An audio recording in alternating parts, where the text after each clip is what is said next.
ইব্রাহিম আলাইহিস সালাতু ওয়াস সালাম সন্তানকে পেয়ে জড়িয়ে ধরলেন, চুমু দিলেন, সন্তানকে বুকে জড়ায় আদর করলেন। আর সন্তানকে বললেন, সন্তান চলো আমরা মিনার দিকে ঘুরতে যাই, আজকে ঘুরতে বেরোবো। সন্তান বাবার সাথে যায়, আনন্দে আত্মহারা, এত বছর পরে বাবারে পাইছে।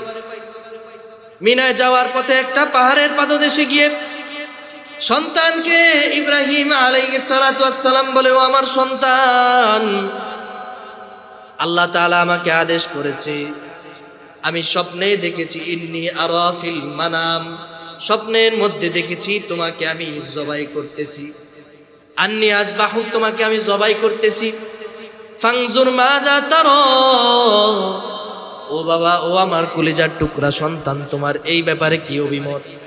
তোমার যে আমি জবাই করে দেব, এই ব্যাপারে তোমার কি কোনো বক্তব্য আছে? স্বাভাবিক, আমার নিজের সন্তান যদি হতো বলতো, বাবা এত বছর পরে আপনারে পাইছি, বাবা আপনি আমাকে আজকে জবাই করবেন কেন? বাবা আপনার কি আমার দিকে তাকায় মায়া লাগে না? কিন্তু নবীর সন্তান তো নবীকে বলে, ক্বালা ইয়া আবাতি, ও আমার প্রাণের বাবা, ও আমার বাবা, ইফআল মা তুমার, আল্লাহ যা আদেশ করেছেন আপনি পালন করেন, আল্লাহর আদেশ আপনি পালন করেন, এক মিনিটও দেরি করেন না। সাতাজিদুনি ইনশাআল্লাহু মিনাস সাবিরিন, অবশ্যই আপনি আমাকে ধৈর্যশীল বান্দাদের কাতারে পাবেন। সুবহানাল্লাহ, আপনি আমাকে ধৈর্যশীল বান্দাদের কাতারে পাবেন। তাড়াতাড়ি করে আমাকে কুরবানি করেন। আমাকে কুরবানি করার জন্য সাধারণ ধারালো অস্ত্র থেকে ভালো, সবচাইতে ভালো অস্ত্রটা আপনি ব্যবহার করেন। আর আমাকে যখন শোয়াইবেন, আমার চোখ দুইটাকে আপনি বেঁধে নেবেন। আমার চোখ দুইটা আপনি বাঁধবেন কেন? কারণ হলো, আমার চোখের দিকে যখন আপনার চোখ পড়ে যাবে গো বাবা, আপনি আমাকে জবাই করতে পারবেন না। আপনার অন্তরে আমার জন্য মায়া সৃষ্টি হয়ে যাবে। এজন্য আমার চোখ দুইটা শক্ত করে বেঁধে নেবেন, আমার শরীরটাকে বেঁধে নেবেন, যেন আমি ছটফট করতে না পারি। আল্লাহর বিধান এবং আপনার গোলামির মাঝখানে আমি আসতে চাই না, আমি বাধা হয়ে দাঁড়াইতে চাই না। আপনি আমার চোখ দুইটাকে ভালো করে বেঁধে নেবেন। আর কোরবানি করার সময় যখন ছুরি চালাবেন, আমার রক্ত বের হওয়ার আগে আমার গায়ের জামাটা খুলে নেবেন বাবা। কারণ এত বছর আপনার শোকে কাতর হয়ে আমার মা আপনার জামা এটা নিজের নাকের কাছে নিয়ে আপনার শূন্যতা, উনি আপনার জন্য অপেক্ষা করে আপনার শূন্যতা অনুভব করেছে আর কান্না করেছে। মারে আমি দেখছি। এখন আমি ইসমাইলকে যদি আমার মা হারায়, এই জামার ঘ্রাণ নিয়ে নিয়ে আমার মা আমার শূন্যতা অনুভব করবে, আমার মোহাব্বত আমার মা অনুভব করতে পারবে। আমার মায়ের অন্তরটা আমার জন্য ছটফট করবে, তবে কম করবে। এই জন্য আমার জামাটা রক্ত মাখার আগে আমার জামাটা খুলে নিবেন, আর আমার মায়ের কাছে গিয়ে আমার জামাটা পৌঁছায় দিন। আমার মা আমার জন্য যখন কান্না করবে, এই জামার ঘ্রাণ শুকে শুকে আমার মায়ের অন্তরের কষ্টটা কিছুটা হলেও কমে যাবে। ইব্রাহিম আলাইহিস সালাতু ওয়াস সালাম আল্লাহ তাআলার বিধান পালন করার জন্য যখন সন্তানকে শুইয়ে ফেলেছেন, সন্তানের চোখ দুইটাকে বাবা হয়ে নিজের হাতে বাঁধছেন।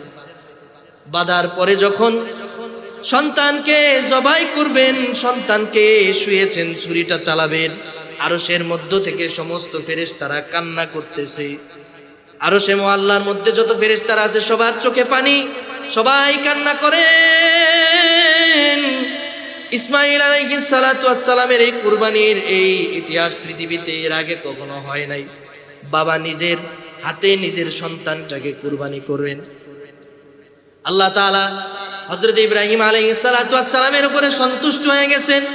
পরীক্ষার মধ্যে ইব্রাহিম আলাইহিস সালাতু ওয়াস সালাম উত্তীর্ণ হয়ে গেছেন। ফালাম্মা আসলামা ওয়া তাল্লাহু লিল জাবিন ওয়া নাদাইনাহু আইয়া ইব্রাহিম ক্বাদ সাদ্দাকতার রুয়া। আল্লাহ বলেন, তোমার স্বপ্নটাকে তুমি সত্য করেছো। ইন্না কাযালিকা নাজিল মুহসিনিন, আমি আমার বান্দা যারা আমার পরীক্ষার উপরে যারা উত্তীর্ণ হতে পারে, এই বান্দাদেরকে আমি আল্লাহ আমার একেবারে অতি নিকটে অবস্থান করিয়ে দিই। ইব্রাহিম আলাইহিস সালাতু ওয়াস সালামের ছুরি চালানোর পরে আল্লাহ তাআলা ওই জায়গায় সরিয়ে ইসমাইল আলাইহিস সালাতু ওয়াস সালামকে ওই জায়গা থেকে সরিয়ে জান্নাত থেকে একটা দুম্বা এনে সেই জায়গার মধ্যে রেখে দেন। ইব্রাহিম আলাইহিস সালাতু ওয়াস সালাম আল্লাহু আকবার বলে সেই ছুরিটা চালান। সাথে সাথে জিবরাইল আলাইহিস সালাতু ওয়াস সালাম আল্লাহু আকবার বলেন। দুইজনের তাকবীরে যখন পশুটা জবাই হয়ে যায়, ইব্রাহিম আলাইহিস সালাম চোখ খুলে দেখেন সেই জায়গার মধ্যে ইসমাইল দাঁড়ানো নাই, একটা পশু সেই জায়গায় কুরবানি হয়ে গেছে। ইসমাইল আলাইহিস সালাতু ওয়াস সালামকে আল্লাহ নিরাপদে সরায় নিয়েছেন। সন্তানের এই কুরবানি হওয়া, এই সন্তানের পরীক্ষা থেকে ইব্রাহিম আলাইহিস সালাম মুক্তি পেয়ে সাথে সাথে নিজের সন্তানটাকে যখন জীবিত দেখেন, উনি জবান ছেড়ে বলে উঠলেন আল্লাহু আকবার, আল্লাহু আকবার। ওনার জবান থেকে বের হয়ে গেল আল্লাহু আকবার। সাথে সাথে ইসমাইল আলাইহিস সালাম বললেন লা ইলাহা ইল্লাল্লাহু ওয়াল্লাহু আকবার, আল্লাহু আকবার ওয়ালিল্লাহিল হামদ। ইসমাইল আলাইহিস সালাম, ইব্রাহিম আলাইহিস সালাম এবং জিবরাইল আলাইহিস সালাতু ওয়াস সালামের এই তাকবীর, এই আল্লাহর নামের জিকির, এটা আল্লাহ তাআলার কাছে এত বেশি পছন্দনীয় হয়ে গিয়েছে, কিয়ামত পর্যন্ত যত মানুষ পৃথিবীর জমিনে আসবে, যখনই জিলহজ মাসের শেষ দশক চলে আসবে, তাদের উপর আল্লাহ তাআলার এই তাকবীরের বিধানকে ওয়াজিব করে তাদের জন্য আল্লাহ তাআলা সাব্যস্ত করেছেন। সুবহানাল্লাহ! কি নিদারুণ, কি কঠিন, কি পরীক্ষা আল্লাহ তাআলার দরবারে ইব্রাহিম আলাইহিস সালাম দিলেন। আল্লাহ রাব্বুল ইজ্জাতের দরবারে অসংখ্য অগণিত শুকর এবং সুজুদ যে মহান রব্বে কারীম আমাদেরকে অত্যন্ত দয়া করে, মায়া করে, ভালোবেসে, মহাব্বত করে, আদর করে, স্নেহ করে আল্লাহ তাআলার অগণিত বান্দাদের মধ্য হতে যাচাই করে, বাছাই করে, নির্বাচন করে, নির্বাচিত করে আল্লাহ তাআলা তার পবিত্র ঘর জামে মসজিদে সালাতুল জুমা আদায় করার জন্য 10 মায়ের 10 সন্তানকে আজকে সমবেত করেছেন, একত্রিত করেছেন। আমরা আসতে পেরেছি সুস্থতার সাথে, পায়ে হেঁটে আল্লাহর ঘর মসজিদে যে আসতে পেরেছি, সকলে আল্লাহ তাআলার দরবারে শুকরিয়া আদায় করে বলি আলহামদুলিল্লাহ। আমরা সকলে বলি রব্বানা লাকাল হামদ হামদান কাসীরান তাইয়িবান মুবারাকান ফীহি। আল্লাহ রাব্বুল আলামিন আমাদেরকে যে মসজিদে এনেছেন, কিছু দিনই কথাবার্তা শোনার মতো তৌফিক দিয়েছেন, এটা আল্লাহ তাআলার অনেক বড় নিয়ামত। আমাদের উপরে আল্লাহ তাআলার অশেষ কৃপা এবং করুণা। অনেক মানুষ আছে যারা জুমার দিনেও ব্যস্ততা রেশ কাটিয়ে না উঠতে পেরে জুমার নামাজে হাজির হওয়ার মতো সৌভাগ্য তাদের হয় না। তো আমি আপনি যে এখানে আসতে পেরেছি, এটা আল্লাহ তাআলার অনেক বড় নিয়ামত। কাজে এই সময়টাকে গনিমত মনে করে যতটুকু আলোচনা হবে, প্রতিটা কথাই যেন আমার হৃদয়ের গহীনে আমি যেন গেঁথে নিয়ে যেতে পারি, সেই চেষ্টা এবং প্রচেষ্টা সকলের থাকা চাই। আল্লাহ রাব্বুল আলামিন আমাকে আপনাকে এই পৃথিবীতে তার দিন, মনোনীত ধর্ম দিন ইসলামের কান্ডারি হিসেবে পাঠিয়েছেন। সর্বশ্রেষ্ঠ মানব আকায়ে নামদার, মদিনাহ কা তাজদার, রহমতে আলম, সৈয়দুল মুরসালিন, খাতামুন নবিয়্যিন, রহমাতাল লিল আলামিনের উম্মত হিসেবে পৃথিবীতে পাঠিয়েছেন। আল্লাহর নবী সাল্লাল্লাহু আলাইহি ওয়াসাল্লামের উম্মত হিসেবে আমাদের উপর অনেক বড় দায়িত্ব এবং অনেক মর্যাদার ব্যবস্থা আল্লাহ তাআলা আমাদেরকে করেছেন। দায়িত্বও বেশি, মর্যাদাও বেশি। কাজে কোনো দায়িত্বে যেন আমাদের দ্বারা কোনো অবহেলা না হয়, সে ব্যাপারে লক্ষ্য থাকা চাই। আমাদের সামনে বিগত সপ্তাহে আমরা আলোচনা করেছিলাম কোরবানি সংক্রান্ত কিছু আলোচনা, কোরবানির ইতিহাস নিয়ে কিছুটা আলোচনা করেছিলাম। আজকে তার দ্বিতীয় অংশ আমরা আলোচনা করব ইনশাআল্লাহ। পাশাপাশি এই পবিত্র জিলহজ মাসের প্রথম দশকের কিছু আমল আছে, এই সংক্রান্ত আলোচনা আপনাদের সামনে হবে। কোরবানির মাসআলা এবং কোরবানির বিভিন্ন বিধান সম্পর্কে আলোচনা ইনশাআল্লাহ আগামী সপ্তাহে করার চেষ্টা করব। তো কাজে প্রতিটা জুমা আমরা সকলে আগে আগে মসজিদে চলে আসার চেষ্টা করব, কারণ এক জুমার সাথে আরেক জুমার আলোচনার একটা সম্পৃক্ততা আছে, একটা যোগ সংযোগ আছে, কানেকশন আছে। তো সকলে চেষ্টা করবেন যে জুমার নামাজ অন্তত বয়ান শুরু হওয়ার কমপক্ষে 10 মিনিট আগে যেন মসজিদে উপস্থিত হওয়া যায়। গত সপ্তাহে কোরবানির ইতিহাস নিয়ে আলোচনা করেছিলাম এবং কোরবানির মুলাক্কাস কয়েকটা বেসিক কথাবার্তা, তবে গুরুত্বপূর্ণ কথাবার্তা বলেছিলাম। সামনে আরো ইন ডিটেইল আলোচনা হবে। তো আজকে ইতিহাস নিয়ে সর্বশেষ আলোচনার চ্যাপ্টারটুকু যতটুকু সম্ভব আপনাদের সামনে শেষ করার চেষ্টা করব। আল্লাহ তাআলা যেন আমাকে বলার তৌফিক দান করেন, আপনারা যেন শুনে সেই অনুযায়ী আমল করতে পারেন। আল্লাহ তাআলার কাছে তৌফিক কামনা করে বলেন আল্লাহুম্মা আমিন। প্রথমে আলোচনার প্রথম অংশে আসি যে জিলহজ মাস, যে মাসটাকে অন্যান্য মাসের চাইতে অনেক মর্যাদা এবং গুরুত্ব দেওয়া হয়েছে। এই মাসের মধ্যে আল্লাহ তাআলার অগণিত বান্দারা আল্লাহর ঘর বাইতুল্লাহ গিয়ে আল্লাহ তাআলার দরবারে হাজিরা দেয়। তারা সেখানে গিয়ে লাব্বাইক আল্লাহুম্মা লাব্বাইক লাব্বাইক লা শারীকা লাক লাব্বাইক, এই আওয়াজে, এই বাক্যে গোটা মক্কার প্রান্তরটাকে তারা মুখরিত করে তোলে। আকাশ বাতাস মুখরিত করে আল্লাহ তাআলার তাওহীদের এই বাণীটা গোটা বিশ্বের মুসলিম উম্মার হৃদয়ের মধ্যে এক ধরনের প্রশান্তি এনে দেয়। এছাড়াও জিলহজ মাসের 10 তারিখে আমাদের জন্য, মুসলমানদের জন্য একটা মহান আনন্দের দিন, ইয়াউমুল আযহা তথা ঈদুল আজহার দিন। সেই দিন আমরা পশু কোরবানি করার মাধ্যমে আল্লাহ তাআলার বিধান পালন করি, পাশাপাশি আমাদের জাতির পিতা হযরতে ইব্রাহিম আলাইহিস সালাতু ওয়াস সালামের সুন্নত পালন করি। বিগত সপ্তাহে বলেছিলাম যে এই কোরবানিটার ব্যাপারে সাহাবায়ে কেরামকে নবীজি বলেছেন, এই কোরবানি হচ্ছে তোমাদের পিতা হযরতে ইব্রাহিম আলাইহিস সালাতু ওয়াস সালামের সুন্নত। তোমার আমার জাতির পিতা ইব্রাহিম আলাইহিস সালাতু ওয়াস সালাম আল্লাহ তাআলার কাছে বিভিন্ন সময়ে বিভিন্ন পরীক্ষা দিয়েছেন। সেই পরীক্ষার ফলাফল স্বরূপ আল্লাহ তাআলা তাকে এই আনন্দের দিন, কোরবানির দিন দান করেছেন। তাফসীরে মাজহারির মধ্যে পেয়েছি, আল্লামা সানাউল্লাহ পানিপতি রহমাতুল্লাহ আলাই উনি লিখেছেন, ইব্রাহিম আলাইহিস সালাতু ওয়াস সালামকে আল্লাহ তাআলা ছোট বড় মিলিয়ে প্রায় 34টা পরীক্ষা আল্লাহ তাআলা ইব্রাহিম আলাইহিস সালাতু ওয়াস সালামের নিয়েছেন। এই পরীক্ষার 34টা পরীক্ষার কিংবা 30 ঊর্ধ্ব পরীক্ষার সব কটিতেই আল্লাহ তাআলার এই পয়গম্বর জলিলুল কদর পয়গম্বর হযরত ইব্রাহিম আলাইহিস সালাতু ওয়াস সালাম উত্তীর্ণ হয়েছেন সফলতার সাথে। বলেন সুবহানাল্লাহ। সবচেয়ে বড় পরীক্ষাটা ছিল এই কোরবানির পরীক্ষা, যেই ইতিহাস সম্পর্কে আমরা কিছুক্ষণ পরে জানতে যাচ্ছি। তার আগে আমরা জিলহজ মাসের এই 10টা দিন, গুরুত্বপূর্ণ 10টা দিন, ফজিলতপূর্ণ 10টা দিন, আমলের জন্য উৎকৃষ্ট এই 10টা দিন সম্পর্কে আমরা কিছু আলোচনা শুনি। আল্লাহ রাব্বুল আলামিন পবিত্র কোরআনে বিভিন্ন জায়গায় বিভিন্ন জিনিসের কসম খেয়েছেন। কোথাও আল্লাহ তাআলা 3 ফলের কসম খেয়েছেন, কোথাও আল্লাহ তাআলা সময়ের কসম খেয়েছেন, কোথাও আল্লাহ তাআলা দুপুরের দ্বিপ্রহরের সময়ের কসম খেয়েছেন, কোথাও আল্লাহ তাআলা সূর্যের কসম খেয়েছেন।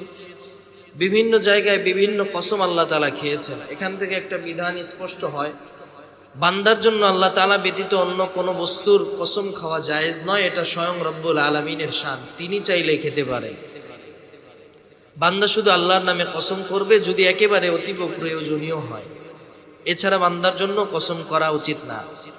যদি কসম খেতেই হয় আল্লাহ তাআলা ব্যতীত অন্য কারো কসম খাওয়া জায়েজ নাই। আমাদের মধ্যে হতে অনেক ভাইরা নিজের মায়ের কসম, বাবার কসম, মরা মার কসম, মরা বাপের কসম, বিভিন্ন জিনিসের কসম, এগুলো অনেক সময় অনেক নিজের যুক্তিটাকে, নিজের দাবিটাকে শক্ত পাকাপোক্ত করার জন্য খেয়ে থাকেন। এটা সম্পূর্ণ হারাম। কসম যদি খেতে হয় আল্লাহ তাআলার কসম খাবে, এছাড়া কারো কসম খাওয়া জায়েজ নয়। তো আল্লাহ তাআলা কসম খেয়েছেন বিভিন্ন জিনিসের। একটা আয়াতের মধ্যে সূরা ফজর নামে একটা সূরা আছে, এই সূরার মধ্যে আল্লাহ তাআলা পরপর 3 আয়াতে 3টা কসম খেয়েছেন। 2টা আয়াত আপনাদের সামনে তিলাওয়াত করছি। আল্লাহ তাআলা বলেন ওয়াল ফজর, ফজরের সময়ের কসম, ওয়ালায়ালিন আশর, 10 রাতের কসম। ইমাম মুজাহিদ রহমাতুল্লাহি আলাইহি ওনার একটা কওল তাফসীর ইবনে কাসিরের মধ্যে মুসান্নিফগণ এনেছেন, ইমাম ইবনে কাসির রহমাতুল্লাহি আলাইহি এনেছেন। আল্লাহ তাআলা বলেন ওয়ালায়ালিন আশর, বরকতময় 10 রাতের কসম। ক্বালা মুজাহিদুন, ইমাম মুজাহিদ বলেন ওয়া আশরুন জিলহিজ্জা, এই 10 রাতের কসম দ্বারা আল্লাহ তাআলা জিলহজ মাসের প্রথম 10 দিনের কসম খেয়েছেন। বলেন সুবহানাল্লাহ। এর উদ্দেশ্য হলো জিলহজ মাসের এই 10 দিন অন্যান্য মাসের, বছরের অন্যান্য সময় অন্যান্য দিনের চাইতে 10 দিনের গুরুত্ব আল্লাহর কাছে অনেক বেশি। এই 10 দিনের মর্যাদা আল্লাহর কাছে অনেক বেশি। এই 10 রাত এবং দিনের মর্যাদা যেহেতু আল্লাহর কাছে বেশি, আল্লাহ তাআলা এই জন্য এই 10 রাতের কসম খেয়েছেন।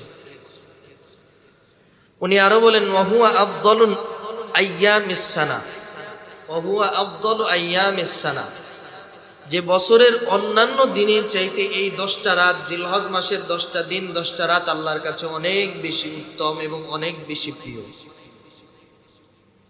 নবী সাল্লাল্লাহু আলাইহি ওয়াসাল্লাম হাদিসের মধ্যে একই কথা বলেছেন যে এই আয়াতের কারিমার মধ্যে আল্লাহ তাআলা যে 10 রাতের কথা বলেছেন, এই 10 রাত 10 দিন দ্বারা জিলহজ মাসের 10টা দিনই উদ্দেশ্য। আরেক আয়াতের মধ্যে আল্লাহ তাআলা বলেন, ইমাম মুজাহিদ রহমতুল্লাহি আলাইহি এই আয়াতটা এনে আল্লাহ তাআলার এই কসমের ব্যাপারে আল্লাহ তাআলার আয়াত দিয়ে উনি যুক্তি পেশ করেছেন। আল্লাহ বলেন মাযকুরুল্লাহ ফি আইয়ামিম মা'লুমাত আই আইয়ামিল আশরি ফি জিলহজ্জা, যে তোমরা আল্লাহ তাআলাকে নির্দিষ্ট 10টা দিনে স্মরণ করো।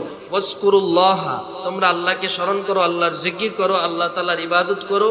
ফি আইয়ামিম মা'লুমাত, নির্দিষ্ট কিছু দিনে। উনি বলেন এই নির্দিষ্ট দিন দ্বারা আল্লাহ তাআলা সূরা ফজরের যে 10 রাত 10 দিনের কথা বলেছেন, এই নির্দিষ্ট দিন দ্বারা ওই জিলহজ মাসের ওই 10 রাত 10 দিনই উদ্দেশ্য। বলেন সুবহানাল্লাহ। তাহলে এই 10টা দিন 10টা রাত জিলহজ মাসের আমার আপনার জন্য অত্যন্ত গুরুত্বপূর্ণ। যদি কোনো মুমিন কোনো ইমানদার এই 10টা দিন পরিপূর্ণ ইখলাসের সাথে তাকওয়ার সাথে আমলের নিয়তে 10টা দিন যদি আল্লাহ তাআলার ভয়ে আমলের সাথে কাটাতে পারে, অতিক্রম করতে পারে, সারা বছর যদি সে শুধু ফরজ ইবাদতগুলোই করে, অন্যান্য নফল ইবাদতের সুযোগ যদি না পায়, এই 10 দিনের ইবাদত তার জন্য আমার মনে হয় অতিরিক্ত ইবাদত করার কোনো প্রয়োজন নাই। 10 দিনের ইবাদতই তার জন্য, তার নাজাতের জন্য যথেষ্ট। বলেন সুবহানাল্লাহ।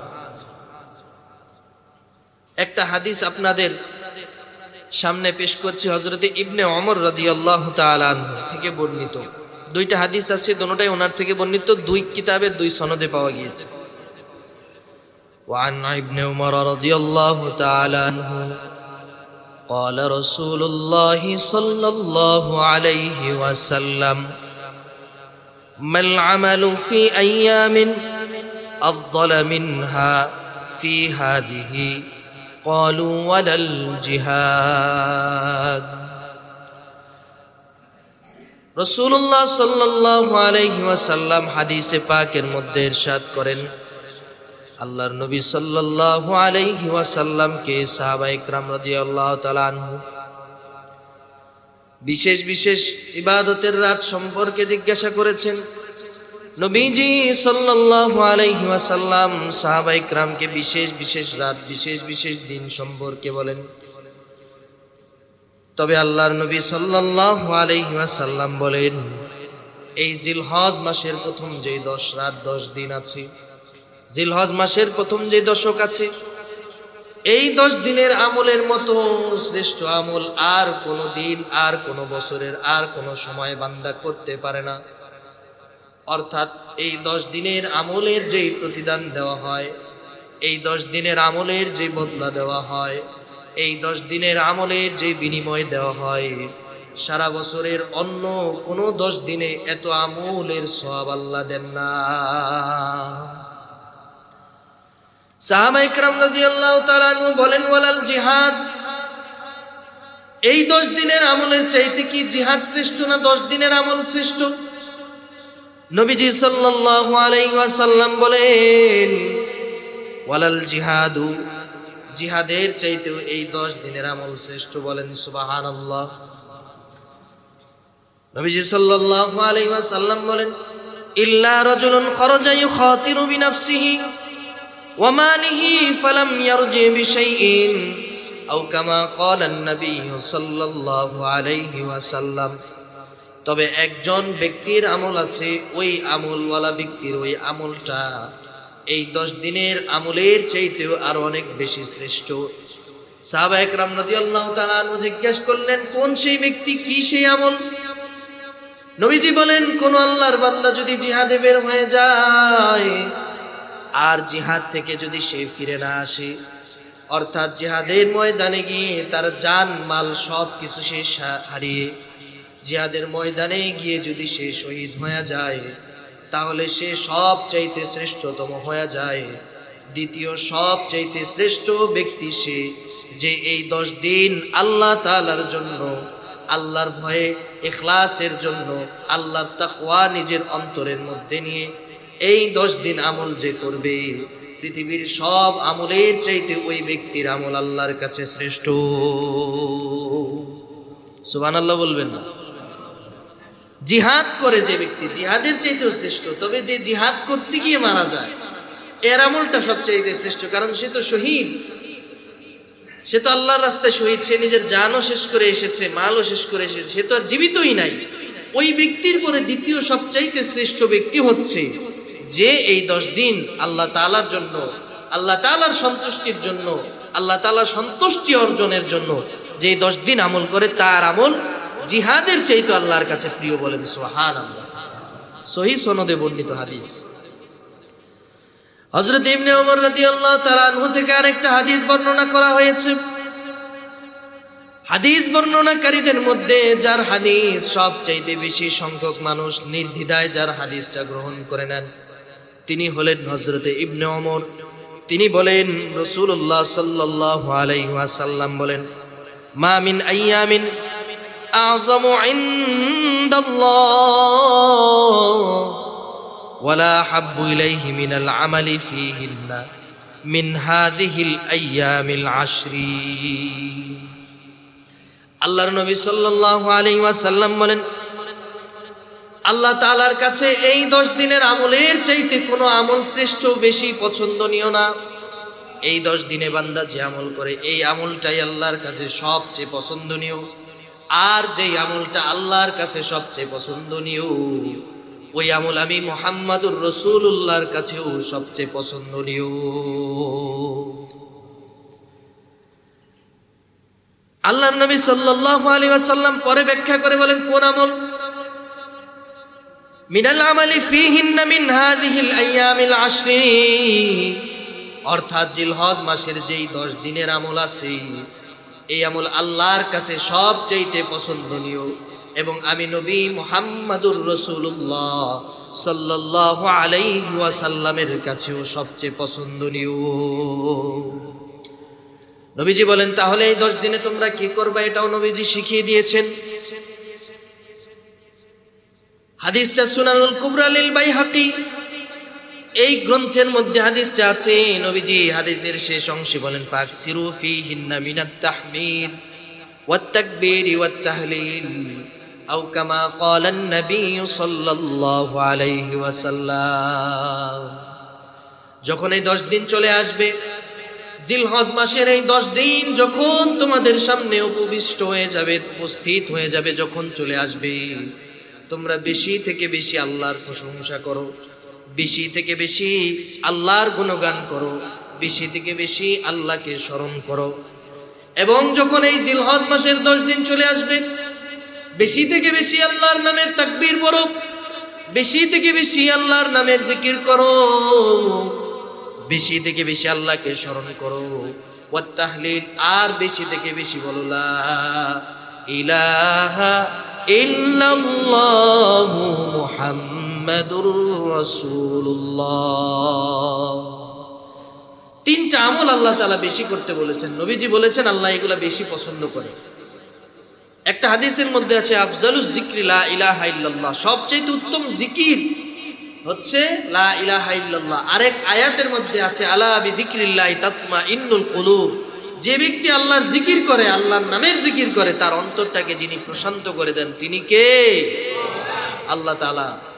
একটা আয়াত একটা হাদিসের সাথে একটার সাথে একটা যোগসূত্রতা আছে, একটার সাথে একটা সম্পর্ক আছে। এই প্যাটার্নটা যদি আপনি মিলাতে পারেন তাহলে আপনার জন্য ইবাদত করা, দিন পালন করা অত্যন্ত সহজ। আপনি একটা হাদিসের সাথে একটা আয়াতের সাথে এটার সারমর্ম, সার নির্যাস জেনে যদি আপনি আমল করেন, আপনার আমল হবে নির্ভেজাল, নির্ভুল, আপনার আমলের মধ্যে কোনো ভেজাল হবে না। তো বেশি থেকে বেশি 10 দিনের মধ্যে আমাদের কয়েকটা আমল করতে হবে। 1 নাম্বার হচ্ছে তাকবীর পড়তে হবে, আল্লাহু আকবার আল্লাহু আকবার, লা ইলাহা ইল্লাল্লাহ আল্লাহু আকবার ওয়ালিল্লাহিল হামদ, এই তাকবীরটাও পড়তে পারেন। এটা শেষ কয়েকদিন আমরা বেশি বেশি পড়ি। এরপর আল্লাহর প্রশংসা করা, বেশি বেশি যে আয়াতগুলোর মধ্যে আল্লাহ তাআলার প্রশংসা করা হয়েছে, সূরা ফাতিহা আছে, আরো বিভিন্ন সূরা আছে, সূরা বনী ইসরাঈলের মধ্যে আল্লাহ তাআলার প্রশংসা করা হয়েছে। যেই যেই আয়াতগুলো তিলাওয়াত করলে আল্লাহ তাআলার প্রশংসার অর্থ বহন করে যে আয়াতগুলো, ওগুলো বেশি বেশি পাঠ করা কিংবা জিকির করা। এরপরে বেশি বেশি জিকির করা, লা ইলাহা ইল্লাল্লাহ বলা। এই আমলগুলো এই 10টা দিন বেশি থেকে বেশি আল্লাহর নবী করতে বলেছেন। নবীজি যেহেতু করতে বলেছেন, উম্মত হিসেবে এগুলো পালন করা আমাদের জন্য আবশ্যকীয় কর্তব্য। এটার ক্ষেত্রে কোনো ধরনের কোনো কম্প্রোমাইজ করা যাবে না। এবার আসুন আরো কিছু আমল নবীজি সাল্লাল্লাহু আলাইহি ওয়াসাল্লাম এই 10 দিন করতেন। 2টা আমলের কথা আপনাদের সামনে বলবো, এরপর কোরবানির ইতিহাস যতটুকু সম্ভব হয় আপনাদের সামনে আলোচনা করার চেষ্টা করব। তো এই 10টা দিন নবীজি সাল্লাল্লাহু আলাইহি ওয়াসাল্লাম জিলহজের প্রথম দশকে প্রায় প্রতিদিনই রোজা রাখতেন। অন্যান্য সময় নবীজি রোজা রাখতেন, তবে এই 10টা দিন খুব গুরুত্ব সহকারে এই 10 দিনের রোজা আল্লাহর নবী পালন করতেন। এই হাদিসটা বর্ণিত আছে রোজা সম্পর্কে, আন্না রাসূলুল্লাহ সাল্লাল্লাহু আলাইহি ওয়াসাল্লাম কানা ইয়াসুমু তিসআম মিন যিলহিজ্জা। নবীজি সাল্লাল্লাহু আলাইহি ওয়াসাল্লাম জিলহজ মাসের প্রথম 10 দিনের 9 দিনই আল্লাহর নবী রোজা রাখতেন, বলেন সুবহানাল্লাহ। আরেকটা রোজা রাখতেন ওয়া ইয়াউমা আশুরা, আশুরার দিনের রোজা রাখতেন। ওয়া সালাসাত আইয়ামিন মিন কুল্লি শাহরিন, প্রতি মাসের 3টা রোজা আল্লাহর নবী রাখতেন। আইয়ামে বীজের যে রোজাগুলো আছে, আউয়াল আসনাইনি মিনাশ শাহরি ওয়া 50, আইয়ামে বীজের যে রোজা আছে অথবা সোমবার অথবা বৃহস্পতিবারের যে রোজাগুলো আছে এগুলো নবীজি রাখতেন, তবে গুরুত্ব সহকারে এই 9টা রোজা আল্লাহর নবী রাখতেন। আরেকটা হাদিস বর্ণিত হযরতে উম্মাহাতুল মুমিনিন হযরত হাফসা রাদিয়াল্লাহু তাআলা আনহা থেকে বর্ণিত, নবীজি সাল্লাল্লাহু আলাইহি ওয়াসাল্লামের ব্যাপারে উনি বলেন 4টা আমল নবীজি কখনো ছাড়তেন না। কয়টা আমল বলেন? কয়টা আমল? 4টা আমল নবীজি কখনো ছাড়তেন না। এর মধ্যে 3টাই রোজা কেন্দ্রিক, 3টা রোজার সাথে সম্পৃক্ত, একটা হচ্ছে নামাজের সাথে সম্পৃক্ত। 3টা রোজার সাথে সম্পৃক্ত, একটা নামাজের সাথে সম্পৃক্ত। 4টা আমল নবীজি কখনো ছাড়তেন না। 1 নাম্বার হচ্ছে আশুরার রোজা। 1 নাম্বার কি? আশুরার রোজা, যেটা মুহররম মাসে আমরা রাখি। 2 নাম্বার হচ্ছে জিলহজ মাসের এই 9টা রোজা। 3 নাম্বার হচ্ছে আইয়ামে বীজের রোজা, মাসের মধ্যবর্তী সময় যে রোজাগুলো রাখি সেই রোজাগুলো। 4 নাম্বার হচ্ছে নামাজের সাথে সম্পৃক্ত, সেটা হচ্ছে ফজরের নামাজের আগে, ফরজের আগে যে 2 রাকাত সুন্নত পড়া হয়, এই সুন্নত নবীজি কখনো ছাড়তেন না। এই 4টা আমল নবীজি সচরাচর কখনো নবীকে ছাড়তে দেখা যায়নি। এই 4টা আমল নবীজি রেগুলার বেসিসের উপরে করতেন। 1 নাম্বার হচ্ছে আশুরার রোজা, 2 নাম্বার হচ্ছে জিলহজ মাসের 9টা রোজা, 3 নাম্বার হচ্ছে আইয়ামে বীজের রোজা, 4 নাম্বার হচ্ছে ফজরের আগের 2 রাকাত সুন্নত নামাজ। 4টা আমল করার জন্য আমরা রাজি আছি তো ইনশাআল্লাহ? রাজি আছি তো ইনশাআল্লাহ? আল্লাহ তাআলা যেন আমাকে আপনাকে কবুল করেন, সকলে বলি আমিন। আমাদের মধ্য থেকে এখন দেখা যায় বিভিন্ন ধরনের বিভিন্ন অসুস্থতায় মানুষ ভোগে। ডাক্তারের কাছে যখন আপনি যাবেন, একজন পুষ্টিবিদের কাছে যখন আপনি যাবেন, তারা আপনাকে কি বলবে? তারা বলবে আপনি ফাস্টিং করেন। কি করেন? ফাস্টিং করেন, মানে না খেয়ে থাকেন। বিজ্ঞান এখন এসে যেই বিষয়টার ব্যাপারে ক্ল্যারিফাই করেছে যে না খেয়ে থাকলে শরীরের মধ্যে এক ধরনের রাসায়নিক বিক্রিয়া শুরু হয়, শরীরের মধ্যে যে রোগ প্রতিরোধ ক্ষমতা আছে এটা আস্তে আস্তে বাড়তে থাকে। আল্লাহর নবী সাল্লাল্লাহু আলাইহি ওয়াসাল্লাম প্রায় 1500 বছর আগে নিজের জীবন ব্যবস্থার মধ্যে এই চিকিৎসা বিজ্ঞানীদের এখনকার আবিষ্কৃত ফর্মুলা নবীজি আগেই দেখিয়ে গিয়েছেন। সুবহানাল্লাহ বলেন। নবীজি প্রতি মাসে 3টা আইয়ামে বীজের রোজা রাখতেন, সোমবার বৃহস্পতিবার রোজা রাখতেন। এমন বিভিন্ন অকেশনে, বিভিন্ন ফজিলতপূর্ণ মাসে, দিনে নবীজি রোজা রাখতেন। আমাদেরকে শিখিয়ে গিয়েছেন যে তোমরা রোজা রাখো, আমার সুন্নত পালন হবে, তোমরাও সুস্থ থাকবা। বলেন সুবহানাল্লাহ। তাই আমাদের জন্য উচিত হলো আল্লাহর নবীর এই সুন্নতকে পুরোপুরিভাবে ফলো করা, পুরোপুরিভাবে অনুসরণ করা। নবীজির অনুসরণ করার মাধ্যমে দুনিয়াও কামাই হবে, দুনিয়াতেও সুস্থ থাকতে পারবেন, আখেরাতেও কামাই হবে, আখেরাতে আল্লাহ তাআলার জান্নাত আল্লাহ তাআলা আপনাকে দিয়ে দিবেন। সুবহানাল্লাহ। এজন্য সকলেই 4টা আমল করার জন্য প্রস্তুত আছি তো ইনশাআল্লাহ? ইনশাআল্লাহ বলেন। আল্লাহ তাআলা যেন আমাকে আপনাকে কবুল করেন, সকলে বলি আমিন। আরেকটা সুন্নত হলো, আমল হলো জিলহজ মাসের প্রথম দশকে চুল, নখ, গোঁফ ইত্যাদি কর্তন না করা, এগুলা না কাটা। চুল, হাতের নখ, গোফ যদি বড় হয়ে যায়, শরীরে অবাঞ্ছিত যে অংশগুলো আছে যেগুলো আমরা প্রতি সপ্তাহে পরিষ্কার করি, এই 10 দিনের জন্য এটাকে পরিষ্কার করা হতে বিরত থাকা। তবে হ্যাঁ, কারো যদি এমন হয় যে এগুলো আপনি পরিষ্কার করেন না, প্রায় 40 দিনের কাছাকাছি হয়ে গিয়েছে, যেহেতু 40 দিন পর অতিক্রম হয়ে গেলে সে ব্যাপারে নিষেধাজ্ঞা এসেছে, এই জন্য আপনি যদি ওই 40 দিনের আগে 10 দিনের মধ্যে উপনীত হন তাহলে আপনি কাটবেন। এছাড়া যারা কোরবানি করবেন, বিশেষ করে যারা নিয়ত করেছেন এবার আল্লাহ তাআলা যদি তৌফিক দেন একটা কোরবানি করবেন, তারা অন্তত এই আমলটা পালন করার চেষ্টা করবেন। নবীজি সাল্লাল্লাহু আলাইহি সাল্লাম বলেন, মান কানা লাহু যিবহুন ইয়াযবাহুহু, কেউ যদি এই নিয়ত করে কারো উপর যদি কোরবানি ওয়াজিব হয় এবং সে নিয়ত করে যে আমি কোরবানি করব, ফাইদা আহলা হিলালুন জিলহিজ্জা উহিল্লা হিলালুন জিলহজ্জা, যখন জিলহজ মাসের চাঁদ যখন উঠে, ফালা ইয়াখুযান্না মিন শা'রিহি ওয়ালা মিন আসফারিহি শাইআন ইউদাহা, তখন যেন সে তার চুল, তার নখ, তার গোফ ইত্যাদি কাটা থেকে বিরত থাকে যতক্ষণ পর্যন্ত কোরবানি করা না হয়ে যায়। অর্থাৎ কোরবানি করার সময় পর্যন্ত এই কাজগুলো থেকে বিরত থাকবেন। আল্লাহ তাআলা আমাদের সকলকে বোঝার এবং আমল করার মতো তৌফিক দান করুন, সকলে বলি আমিন। গত সপ্তাহে বলেছিলাম যে কুরবানিটা হচ্ছে আমার আপনার জাতির পিতা হযরত ইব্রাহিম আলাইহিস সালাতু ওয়াস সালামের সুন্নাহ, কিন্তু কুরবানির সূচনা হয়েছিল বাবা আদম আলাইহিস সালাতু ওয়াস সালামের 2 সন্তান হাবিল এবং কাবিলের মাধ্যমে। তবে আমাদের ক্ষেত্রে যে কুরবানির পদ্ধতি, অর্থাৎ পশু জবাই করার মাধ্যমে কুরবানি করা হয়, এটার সূচনা হযরত ইব্রাহিম আলাইহিস সালাতু ওয়াস সালাম থেকে। ইতিহাস যদি সংক্ষেপে বলতে চাই, খুব বেশি সময় নেই, এজন্য অল্প সময় যতটুকুন পারি বলি। আল্লাহর নবী সাল্লাল্লাহু আলাইহি ওয়াসাল্লাম আমার আপনার পিতা, জাতির পিতা ইব্রাহিম আলাইহিস সালাতু ওয়াস সালামের ওরস থেকে তিনি হয়েছেন। ওনার এক সন্তান হযরত ইসমাঈল আলাইহিস সালাতু ওয়াস সালাম, ওনার ওরস থেকে আমার আপনার নবীর জন্ম।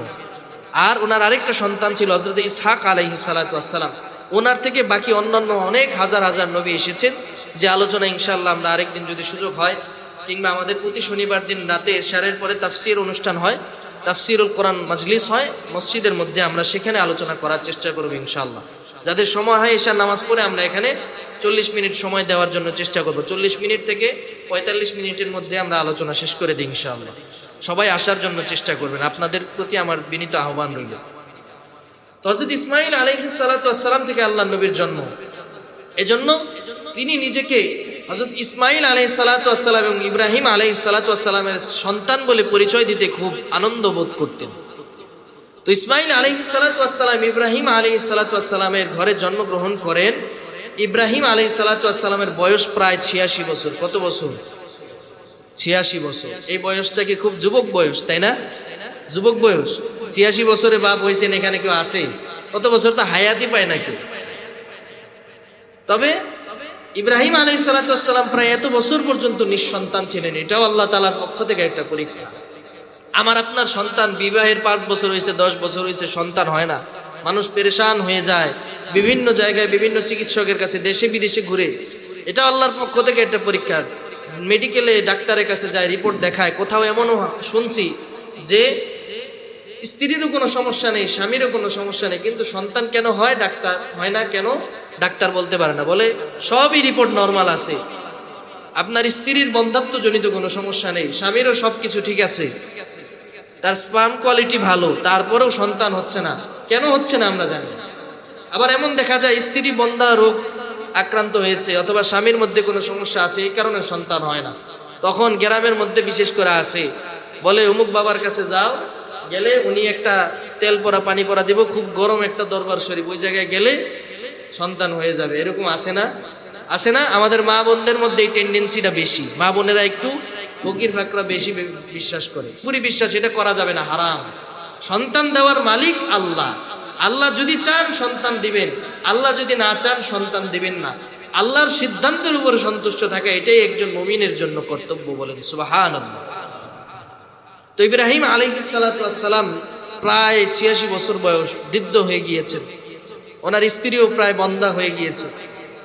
আল্লাহ তাআলার কাছে উনি দোয়া করে বলেন, রব্বি হাবলি মিনাস সালিহিন। আল্লাহ রাব্বুল আলামিন হযরত ইব্রাহিম আলাইহিস সালাতু ওয়াস সালামের দোয়াকে কোরআনে হাকিমের মধ্যে হযরত ইব্রাহিম আলাইহিস সালাতু ওয়াস সালামের দোয়াকে আল্লাহ তাআলা তুলে ধরেছেন। আল্লাহ তাআলা হযরতে ইব্রাহিম খলিলুল্লাহ আলাইহিস সালাতু ওয়াস সালামকে আল্লাহ তাআলার ওই দোয়ার কথা আল্লাহ তাআলা কোরআনের মধ্যে তুলে ধরেছেন। ইব্রাহিম আলাইহিস সালাতু ওয়াস সালাম যখন নিঃসন্তান অবস্থায় নিজের জীবন যাপন করতেছেন, দুই হাত তুলে আল্লাহর কাছে দোয়া করে বলে, আল্লাহ আমাকে একটা নেক সন্তান দিয়া দেন। ও আল্লাহ, আপনি সব কিছুর মালিক। রব্বি হাবলি মিনাস সালিহিন। আল্লাহ, আপনি যদি চান এই বন্ধ্যাত্ব অবস্থা থেকে আমার স্ত্রীর গর্ভে একটা সন্তান দিতে পারেন। ইব্রাহিম আলাইহিস সালাতু ওয়াস সালামের এই দোয়া আল্লাহ কবুল করে নিলেন। কোরআনে কারীমের সূরা সাফফাতের মধ্যে আল্লাহ আলোচনা এনেছেন 23 নম্বর পারার 8 নম্বর পৃষ্ঠায় আল্লাহ তাআলা হযরত ইব্রাহিম আলাইহিস সালাতু ওয়াস সালামের ঘটনা তুলে ধরেছেন। ইব্রাহিম খলিলুল্লাহ আলাইহিস সালাতু ওয়াস সালামের দোয়াকে আল্লাহ কবুল করে নেন। আল্লাহ বলেন, ফাবাশশারনাহু বিগুলামিন হালিম। আমি আমার বন্ধু, আমার পয়গম্বর ইব্রাহিমকে একটা বুদ্ধিদীপ্ত নেক সন্তান ইসমাঈল তার ঘরে দান করলাম। যখন ইব্রাহিম আলাইহিস সালাতু ওয়াস সালাম সন্তান পাওয়ার আশা একেবারে প্রায় শেষ, আল্লাহ তাআলা ইব্রাহিম আলাইহিস সালাতু ওয়াস সালামের কোলজোরে একটা সন্তান দিয়া দেন, নাম হলো ইসমাঈল আলাইহিস সালাতু ওয়াস সালাম। এই সন্তান পেয়ে হযরত ইব্রাহিম আলাইহিস সালাতু ওয়াস সালাম অনেক আনন্দিত হয়ে গেলেন। সাথে সাথে আমার আল্লাহ ইব্রাহিম খলিলুল্লাহকে পরীক্ষা আরম্ভ করে দিলেন। যাকে আল্লাহ তাআলা বেশি পরীক্ষা করেন, যার উপরে বেশি বালা মুসিবত আসে, সে যদি এই বালা মুসিবতের সময় আল্লাহ তাআলার উপরে ধৈর্য ধারণ করতে পারে, আল্লাহ তাআলার অনেক প্রিয় বান্দাতে সে পরিণত হয়ে যায়। ইব্রাহিম আলাইহিস সালাতু ওয়াস সালামের বৈশিষ্ট্য ছিল, ওনার উপরে অনেক বিপদ আপদ এসেছে, কিন্তু উনি কখনো ধৈর্য হারা হন নাই, বরং আল্লাহর উপরে তাওয়াক্কুল রেখেছেন। এই জন্য ইব্রাহিম আলাইহিস সালাতু ওয়াস সালামকে আল্লাহ খলিলুল্লাহ উপাধি দিয়ে আল্লাহর বন্ধুতে পরিণত করে দিয়েছেন। সুবহানাল্লাহ। ইব্রাহিম আলাইহিস সালাতু ওয়াস সালাম বলেন, রব্বি হাবলি মিনাস সালিহিন। আল্লাহ আমাকে নেক সন্তান দান করেন। আল্লাহ বলেন, ফাবাশশারনাহু বিগুলামিন হালিম। আমি আমার বন্ধুকে একটা নেক সন্তান, একটা বুদ্ধিদীপ্ত সন্তান দান করলাম। এই সন্তানটাকে যখন আল্লাহ তাআলা ইব্রাহিম খলিলুল্লাহকে দান করলেন, আল্লাহ তাআলা আদেশ দিয়ে দিলেন, যাও তোমার সন্তানকে তোমার কাছে রাখতে পারবা না, যাও যাও নির্জন বিরান একটা মরুভূমির মধ্যে সন্তান এবং স্ত্রীকে রেখে আসো। এই যে মক্কাতুল মুকাররমা, যেইখানে আমরা এখন হজ করার জন্য যাই, ওই জায়গাটা তখন জনমানবহীন ছিল, মানব শূন্য একটা নির্জন ভূমি ছিল। ওইখানে গিয়ে নিজের স্ত্রী সন্তানকে ইব্রাহিম খলিলুল্লাহ আলাইহিস সালাতু ওয়াস সালাম রেখে আসলেন। স্ত্রীকে যখন রেখে আসেন, স্ত্রীকে বললেন, আল্লাহ আমাকে আদেশ করেছেন আমি যেন তোমাকে আর আমার এই আদরের সন্তানকে এখানে রেখে আসি, তোমাকে যেন এখানে রেখে যাই, আল্লাহ আমাকে নির্দেশ করেছেন। স্ত্রী, নবীর স্ত্রী, ওনার জবাব হলো এমন, উনি বলেন, আল্লাহ যখন আপনাকে আদেশ করেছেন, আল্লাহর আদেশ পালনে এক মুহূর্ত আপনি বিলম্ব করবেন না। আমার আপনার স্ত্রী হলে কি কইতো, কি বলতো, যে এত বছর পরে একটা সন্তান হইল, এই সন্তান দুধের সন্তানকে রেখে নাই কোনো খাবারের ব্যবস্থা, নাই কোনো পানির ব্যবস্থা, নাই কোনো মানুষ, শিয়াল কুকুর হিংস্র জন্তু জানোয়ার এসে খেয়ে ফেলবে আমাদেরকে, আপনার কি একটু মায়া দয়া লাগে না? আপনি আমাদেরকে এখানে ফেলে রাখছেন। নবী তো আল্লাহর অর্ডার পালন ওনার জন্য যেমন গুরুত্বপূর্ণ ছিল, স্ত্রীও ঈমান দীপ্ত বলিয়ান ছিলেন, উনিও বললেন আল্লাহ যেটা আদেশ করেছে পালন করতে এক সেকেন্ড দেরি করেন না। বলেন সুবহানাল্লাহ। হযরত ইব্রাহিম খলিলুল্লাহ আলাইহিস সালাতু ওয়াস সালাম সন্তানকে এবং স্ত্রীকে রেখে চলে গেছেন। তাফসীরে মাযহারির মধ্যে এসেছে, জিলহজ মাসের যখন 8 তারিখ, ইব্রাহিম খলিলুল্লাহ আলাইহিস সালাতু ওয়াস সালামকে আল্লাহ স্বপ্ন দেখালেন, তোমার সবচাইতে প্রিয় জিনিসটাকে আল্লাহর জন্য কুরবানি করো। ইব্রাহিম খলিলুল্লাহ ওনার যতগুলো পশু আছে সব কুরবানি করে দিয়েছে। দ্বিতীয় রাতে আবার স্বপ্ন দেখলেন, তোমার সবচাইতে প্রিয় জিনিসটাকে কুরবানি করো।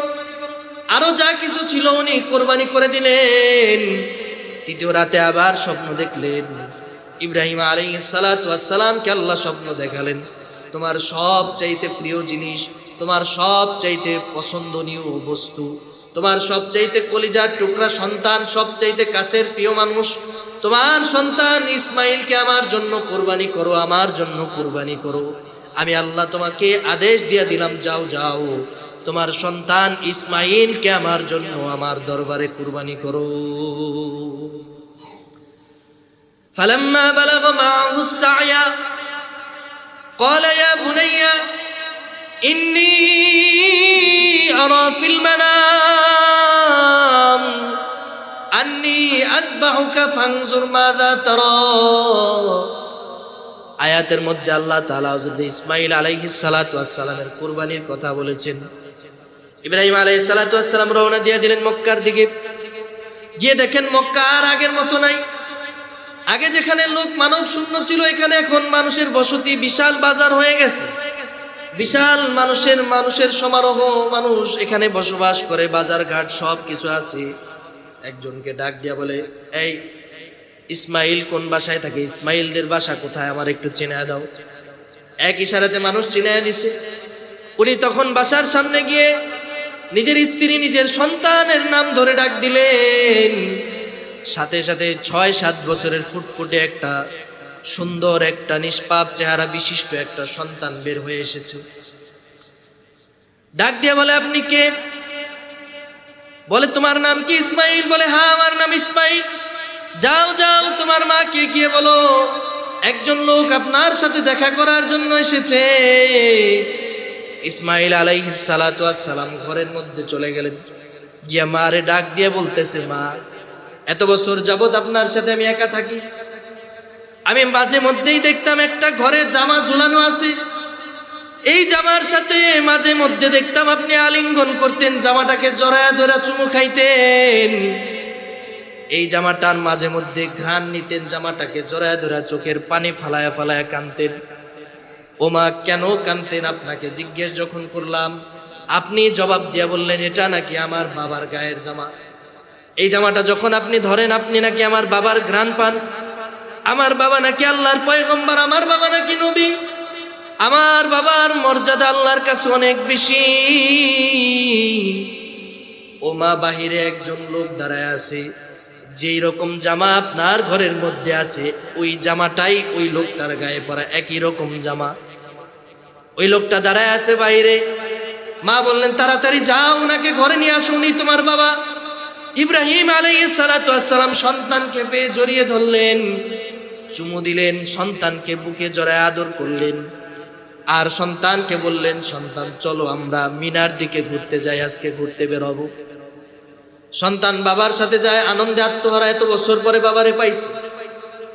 মিনায় যাওয়ার পথে একটা পাহাড়ের পাদদেশে গিয়ে সন্তানকে ইব্রাহিম আলাইহিস সালাতু ওয়াস সালাম বলে, ও আমার সন্তান, আল্লাহ তাআলা আমাকে আদেশ করেছে, আমি স্বপ্নে দেখেছি, ইন্নী আরা ফিল মানাম, স্বপ্নের মধ্যে দেখেছি তোমাকে আমি জবাই করতেছি, আন্নী আযবাহু, তোমাকে আমি জবাই করতেছি, ফানজুর মাযা তারা। ও বাবা, ও আমার কলিজার টুকরা সন্তান, তোমার এই ব্যাপারে কি অভিমত? তোমার যে আমি জবাই করে দেব এই ব্যাপারে তোমার কি কোনো বক্তব্য আছে? স্বাভাবিক, আমার নিজের সন্তান যদি হতো বলতো, বাবা এত বছর পরে আপনারে পাইছি, বাবা আপনি আমাকে আজকে জবাই করবেন কেন? বাবা আপনার কি আমার দিকে তাকায় মায়া লাগে না? কিন্তু নবীর সন্তান তো নবীকে বলে, ক্বালা ইয়া আবাতি, ও আমার প্রাণের বাবা, ও আমার বাবা, ইফআল মা তুমার, আল্লাহ যা আদেশ করেছেন আপনি পালন করেন, আল্লাহর আদেশ আপনি পালন করেন, 1 মিনিটও দেরি করেন না। সাতাজিদুনি ইনশাআল্লাহু মিনাস সাবিরিন, অবশ্যই আপনি আমাকে ধৈর্যশীল বান্দাদের কাতারে পাবেন। সুবহানাল্লাহ, আপনি আমাকে ধৈর্যশীল বান্দাদের কাতারে পাবেন। তাড়াতাড়ি করে আমাকে কুরবানি করেন। আমাকে কুরবানি করার জন্য সাধারণ ধারালো অস্ত্র থেকে ভালো, সবচাইতে ভালো অস্ত্রটা আপনি ব্যবহার করেন। আর আমাকে যখন শোয়াইবেন আমার চোখ 2টাকে আপনি বেঁধে নেবেন। আমার চোখ 2টা আপনি বাঁধবেন কেন? কারণ হলো আমার চোখের দিকে যখন আপনার চোখ পড়ে যাবে গো বাবা, আপনি আমাকে জবাই করতে পারবেন না। আপনার অন্তরে আমার জন্য মায়া সৃষ্টি হয়ে যাবে। এজন্য আমার চোখ দুইটা শক্ত করে বেঁধে নেবেন, আমার শরীরটাকে বেঁধে নেবেন, যেন আমি ছটফট করতে না পারি। আল্লাহর বিধান এবং আপনার গোলামির মাঝখানে আমি আসতে চাই না, আমি বাধা হয়ে দাঁড়াইতে চাই না। আপনি আমার চোখ দুইটাকে ভালো করে বেঁধে নেবেন।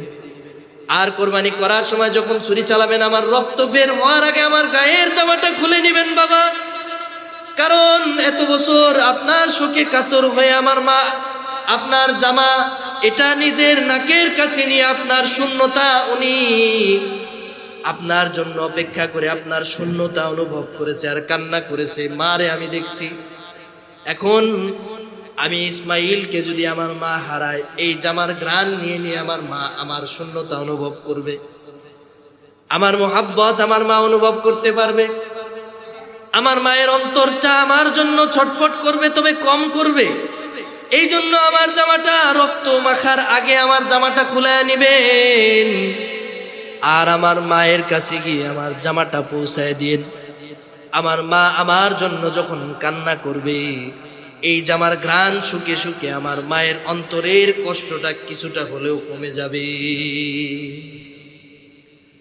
ইব্রাহিম আলাইহিস সালাতু ওয়াস সালাম আল্লাহ তাআলার বিধান পালন করার জন্য যখন সন্তানকে শুইয়ে ফেলেছেন, সন্তানের চোখ দুইটাকে বাবা হয়ে নিজের হাতে বাঁধছেন।